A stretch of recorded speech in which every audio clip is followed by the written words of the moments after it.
Hi, this is Ann with Finance on the Offense, and today I'm going to go over 10 life skills, finance related, that every teenager should know how to do before leaving home. All right, let's get started. Number 1. First up is how to make a budget. And I think a good way to introduce this is to give your kids an allowance, but do it monthly instead of weekly. That forces them to manage their money so they don't run out by the end of the month. When I was a kid, my parents gave me the equivalent of about $100 a month, and I was supposed to use that for anything I needed, with some exceptions, of course. I had to use it for buying gas, eating out, any clothes I wanted, going to the movies or doing things with friends, all of the fun stuff. My parents covered large ticket items like insurance and significant car repairs, things like that. And they didn't actually sit down with me to make a budget. I just kind of figured that out on my own. But I think this would have been a good thing for them to do. It would help me to actually put it onto paper and see where my dollars were going. Number 2 is how to pay a bill. And this is something you can just have them watch you do. So a bill comes in the mail and you can see the due date. You can show them and let them know what happens if you miss a due date. Obviously, there's going to be fees if you miss your due date. So it's in your best interest to pay it on time. Then show exactly what you do to pay that bill, whether you use online bill pay or maybe you just send a check through the mail. Number 3 is a little dated, but how to write a check. Now, I generally don't use more than 5 or 6 checks a year, but there are some instances where it does make sense to use a check because there's a $5 fee or something like that to use a credit card or debit card. An example of this is my car tags. When I pay those, I always use a check because there's a $5 handling fee if you want to use a credit card. So I think it's important for kids to know how to write a check. Number 4 is have them fill out their own tax form online. Taxes can feel so overwhelming, but usually for a teenager, this is just going to be a one-sheet form, so they can fill this out themselves. Of course, you'll want to double check it, but I think having your teenager do this will help them see that taxes aren't really that scary and it's something that's doable. Number 5 is to educate your kids on common scams they might come across. For example, certain government agencies will never call you on the phone.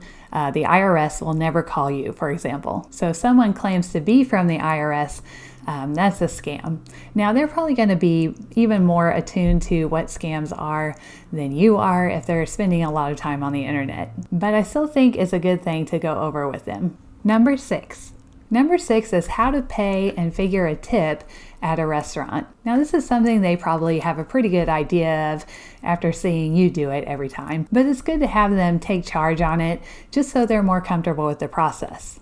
Number 7 is how to build a credit score and what makes up a good credit score. So this is going to be like long credit history, on-time credit card payments, and keeping a low credit usage. And by the way, if these are things that you don't know yourself, I actually have another video all about how to improve your credit score, and that's right up here at the top of your screen.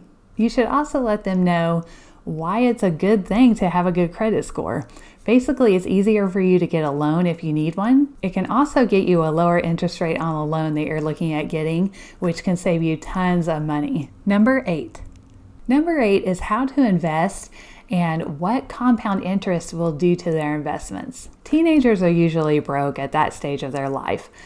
They're working at minimum wage jobs, trying to buy a car, that kind of thing. But if you can get them to take $25 out of every paycheck and invest it in an index fund like VTSAX or SWTSX, you'll basically be setting them up for helping with early retirement. They'll be able to add larger amounts later in life, but to get them started like this is great because the longer your money stays in there, the more powerful compound interest can be. Number 9 is how to open a bank account and how to open a Roth IRA. These things always seem scary and overwhelming until you just do it, and then you find out it's really not a big deal. So help your teenager walk through the process.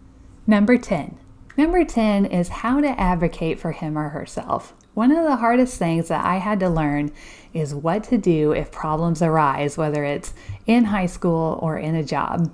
A couple of things they might face in high school are, for example, missing some assignments and having them have a lower grade because of it. If they did those assignments, they need to go in and talk to the teacher themselves. You really shouldn't get involved.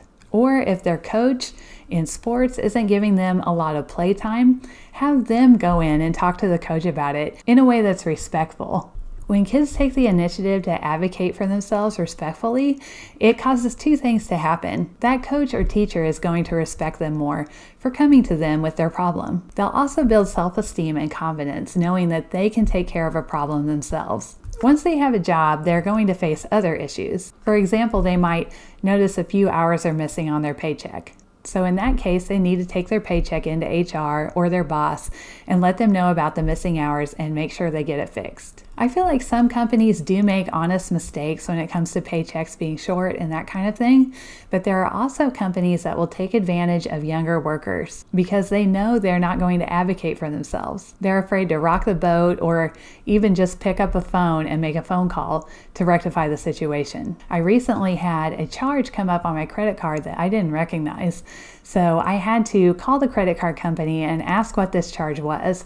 It turns out it wasn't fraudulent or anything like that. It was just something I forgot about, but that is a really important skill to know how to do, is to advocate for yourself or pick up that phone and call somebody if something isn't right. Another great thing to learn is how to ask for a raise if you feel like you deserve one. Now, these 10 things I mentioned are just a beginning list. They also need to learn about vehicle registration, how to get car insurance and medical insurance. They'll need to learn about their own health care, when to go to urgent care or your primary doctor or the ER, and of course be able to figure out what's in network and what's not with their health insurance.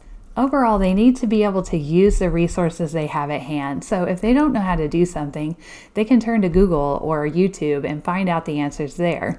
And if they're not able to find anything, then they can ask someone. All right, I hope you liked this video. If you do, just hit the subscribe button and the little bell next to it, and you'll be notified every time a new video comes out.